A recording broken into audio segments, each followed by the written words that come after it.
Hi, boys and girls. This is Mrs. Rook, and I wanted to show you the story that we're going to read about animals. We're going to read some informational texts and some folk tales about animals.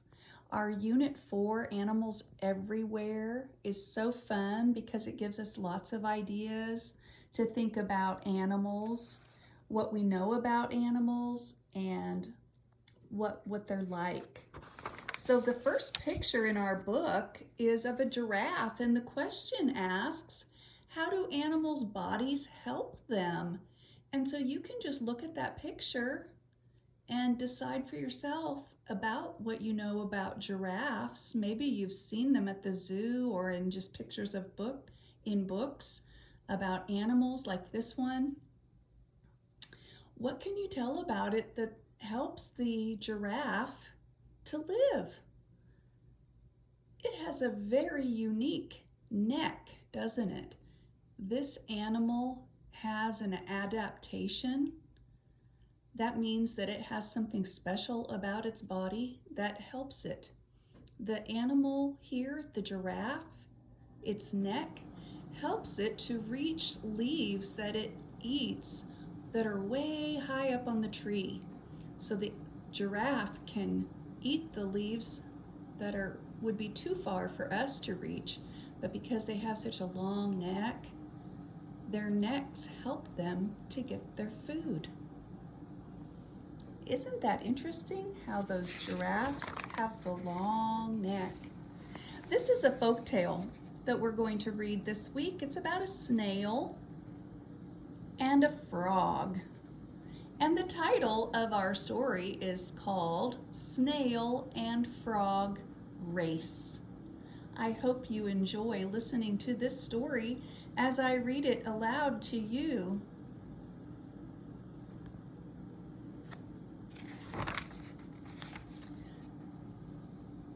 This is a tale about frog and snail.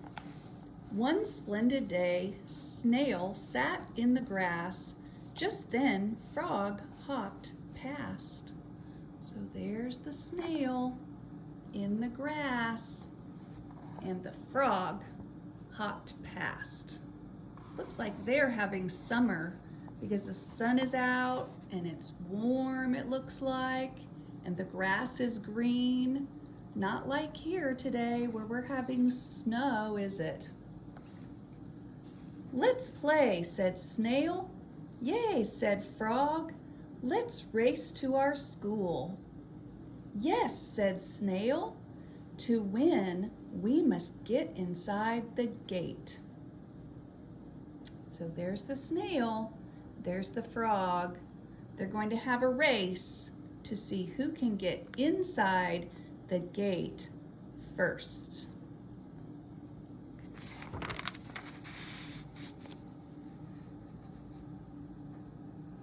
Snail was not a fast animal. There's a snail. I do remember learning about snails that they're pretty slow moving, aren't they? What does it say? It says he inched his way along the trail. Then Frog hopped past, fast, fast, fast. So the snail is slow, but the frog is fast. I will give you a tip, yelled Frog.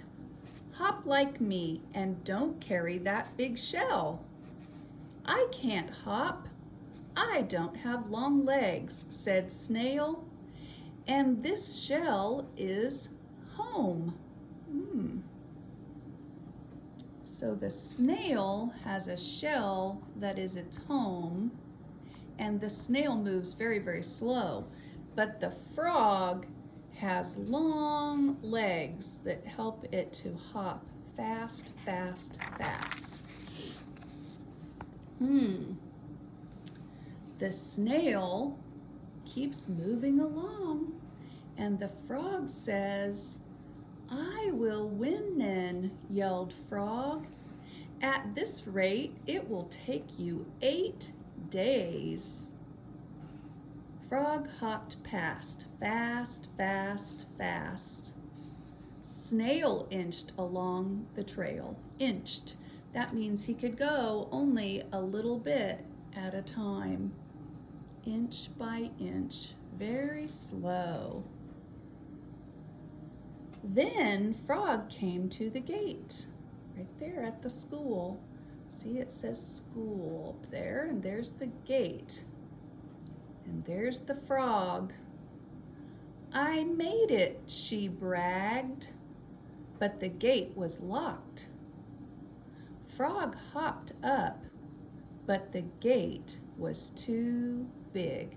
So Frog can't get over the gate. It's too big, and the gate is locked.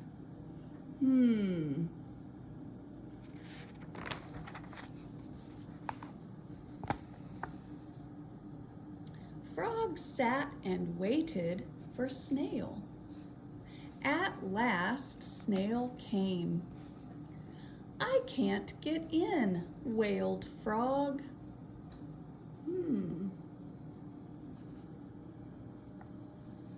Snail used his special sticky body to slide past the gate. I win, said Snail. Then he rested. It had been a big day. Wow. So the frog had long legs. Those are special adaptations that help it to move in a special way. The frog can jump, but not high enough to get past the gate in this story. In this story, the snail has a special adaptation. Its body was sticky and it let it slide past the gate. And so in this story, the snail won the race. Let's look at these words again.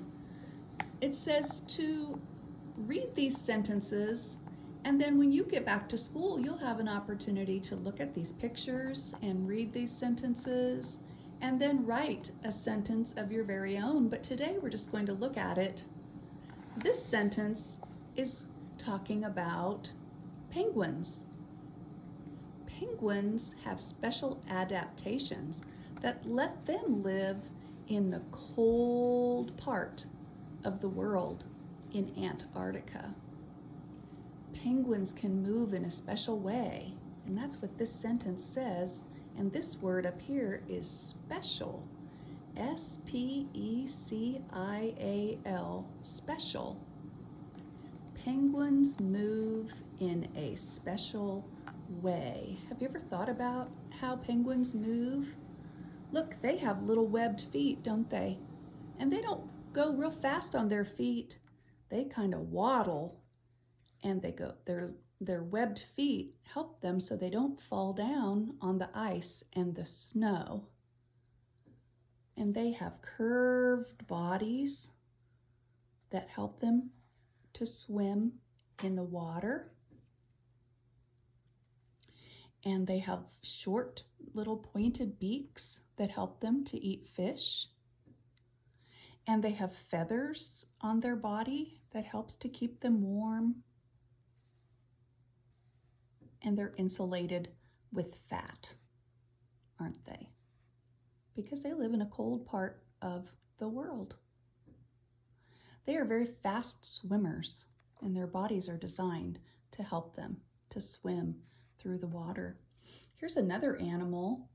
It's a peacock, and it has beautiful feathers.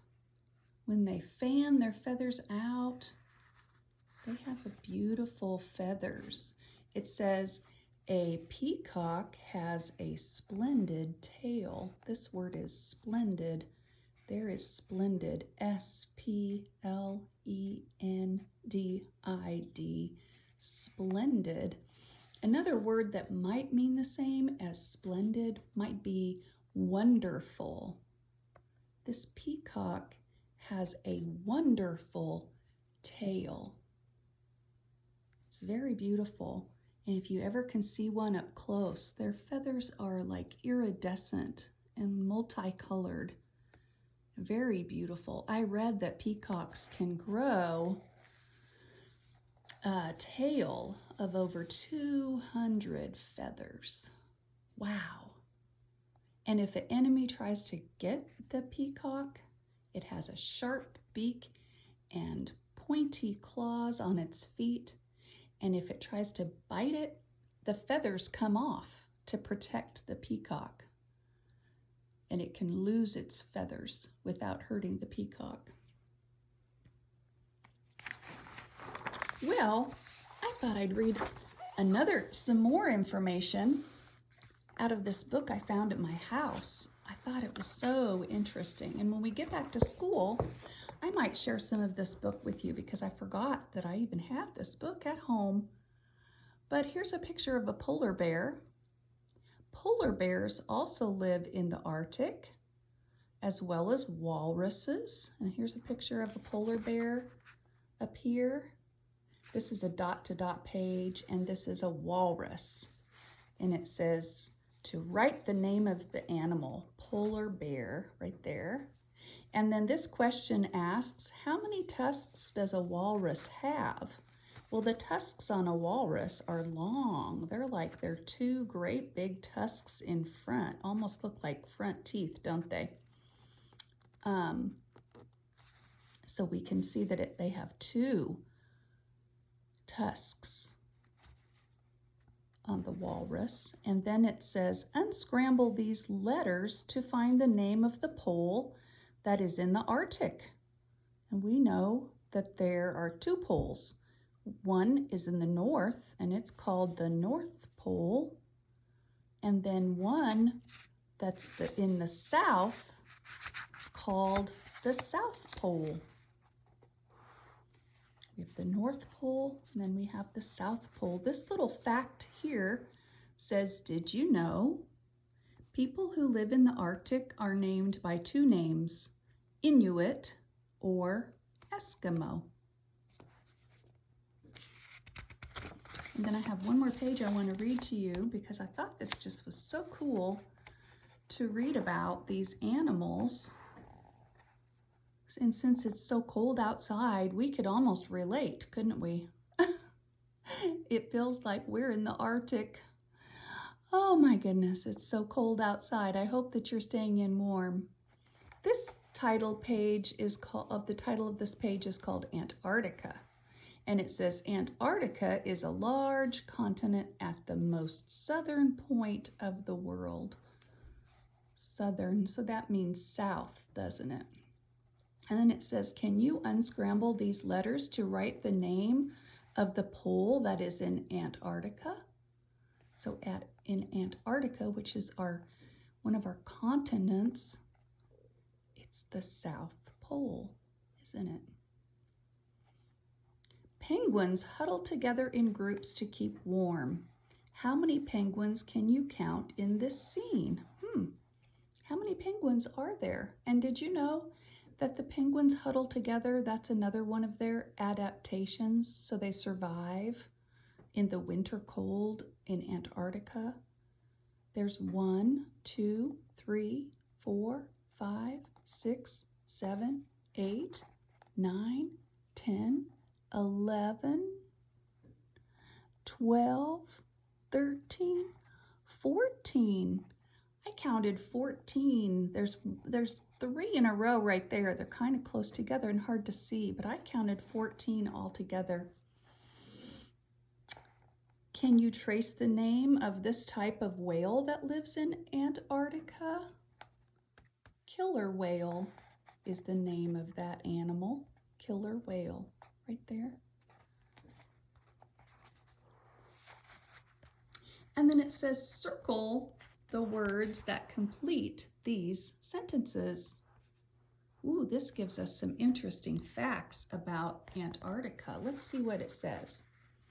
It says temperatures in Antarctica reach as low as 110 degrees Fahrenheit. Woo! That's much colder than we are here, even though we feel cold. 110 degrees below Fahrenheit. That is very cold. Not hot, but cold. And there's a picture of the snow and the ice over there. It says during the summer in Antarctica, the sun does not set, so it never gets, If the sun does not set, that means the sun does not go down. The sun stays up all day and all night, so it never gets dark. That word is dark, and that word is light. So for part of the year, it never gets dark in Antarctica. And then the other part of the year, it gets darker all the time. So, isn't that interesting? Most of Antarctica is covered by a sheet of ice, which in some places is up to 2.5 miles thick. That's 2.5 miles thick. That is really deep, or that is really thin. Well, if it's really thick ice, I think 2.5 miles of ice would be pretty thick. So that's the opposite of thin. That would be deep or thick ice. And then the last little fun puzzle here. Can you circle the penguin that is different from all the others? I don't know if you could see this picture very well, but I think it's not this one, because they look the same. This one has a blue eye, and so it looks different to me than the other ones. So I would say C is different from the others. Isn't that kind of a fun book? I thought that was kind of fun. And then I had one more page. I thought we would share the world map. Do you remember at school when we were together, we used to sing a continent song? I'm not sure if I can hold the book and sing the song at the same time, but I'll try. Let's see. And then, oh, I'm covering it up. Sorry about that. Okay, so I may or may not be able to point. Maybe I can. Maybe I'll be talented enough. So here we have North America, South America. The big purple continent is Africa, and the blue one is Europe. And then the biggest continent there is yellow, is Asia, and the little violet, purple, mauve continent is Australia. And then it doesn't show Antarctica, which would be on the south part at the bottom of the world map. It doesn't show South America. But we could sing our continent song, and then you could teach it to your family. Here we go. Ready? North America, South America, Africa, Europe, and Asia. Don't forget Australia. Don't forget Antarctica.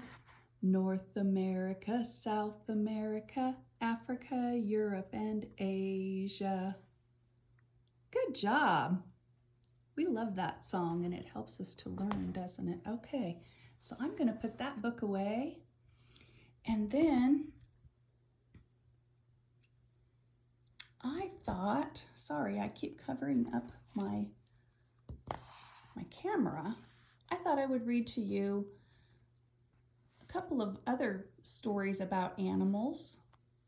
And this one is one that my children always loved hearing at bedtime, but it's called Little Bear, and it's by Elsie Homeland Manerick, and the pictures are by Maurice Sendak, who is a famous illustrator. This is a book that you could probably find in our library at school. Little Bear. And it's a chapter book. So in this book, we have What Will Little Bear Wear, Birthday Soup, Little Bear Goes to the Moon, and Little Bear's Wish. I think today I'm going to read the first story called What Will Little Bear Wear? And it says it's on page 11. So I'll turn the page. There's Little Bear. And this is page 11. What will Little Bear wear? It is cold. See the snow? See the snow come down? Little Bear said, Mother Bear, I am cold. See the snow? I want something to put on.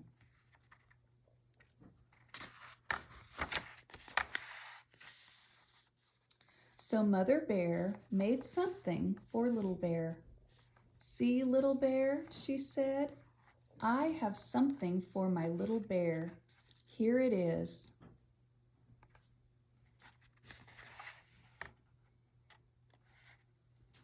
Put it on your head.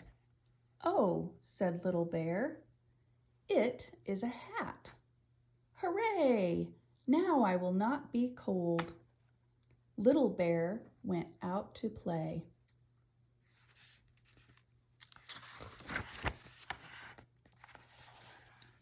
Here is Little Bear. Oh, said Mother Bear, do you want something? I am cold, said Little Bear. I want something to put on. So Mother Bear made something for Little Bear. See, Little Bear, she said, I have something for my little bear. Put it on. Oh, said Little Bear, it is a coat. Hooray! Now I will not be cold. Little Bear went out to play.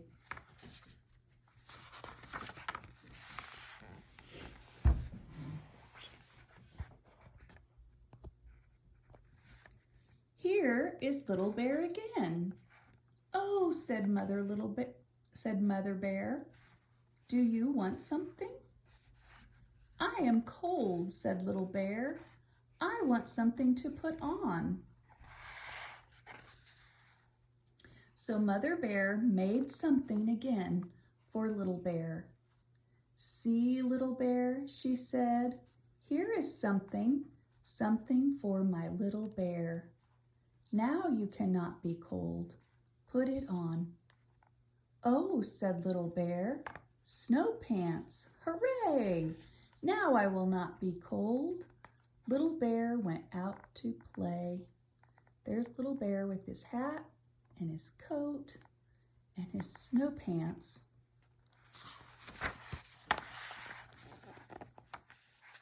Here is Little Bear again.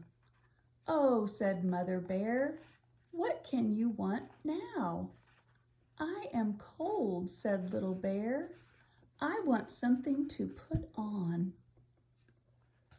My little bear, said Mother Bear, you have a hat, you have a coat, you have snow pants.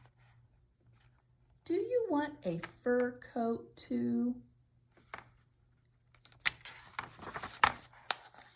Yes, said Little Bear, I want a fur coat too. Mother Bear took the hat, the coat, and the snow pants. See, said Mother Bear, there is the fur coat. Hooray, said Little Bear, here is my fur coat. Now I will not be cold. And he was not cold. What do you think of that? Little Bear had a fur coat the whole time, didn't he? Because bears have fur. And that's another adaptation that keeps bears warm. But this is a make-believe or fictional story because the animals talk And the animals wear clothes and do things like people do. So we know that's fiction. I like the Little Bear book. I like the Little Bear stories. Then I have one more book I thought I would share with you. And then I think our day today will be finished. So I hope you're having a good day. This one is called Thanks to the Animals.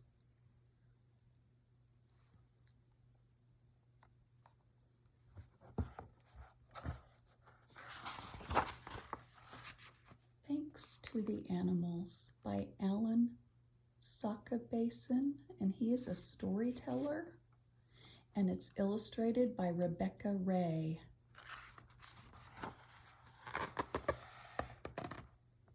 Winter had arrived.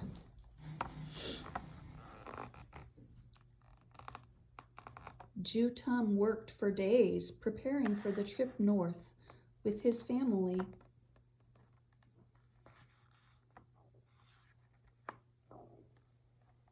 He took apart their house near the shore and stacked the cedar logs on the big bobsled.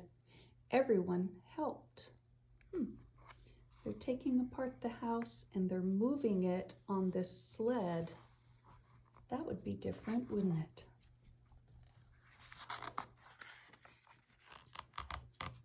They packed the family sled with tools and with the meats and fish and vegetables that they harvested during the summer when the days were long. So they have food that they grew during the summer and then they harvested it. So now they have food to take with them. Their sled was loaded. It says it was loaded to the very top with precious food.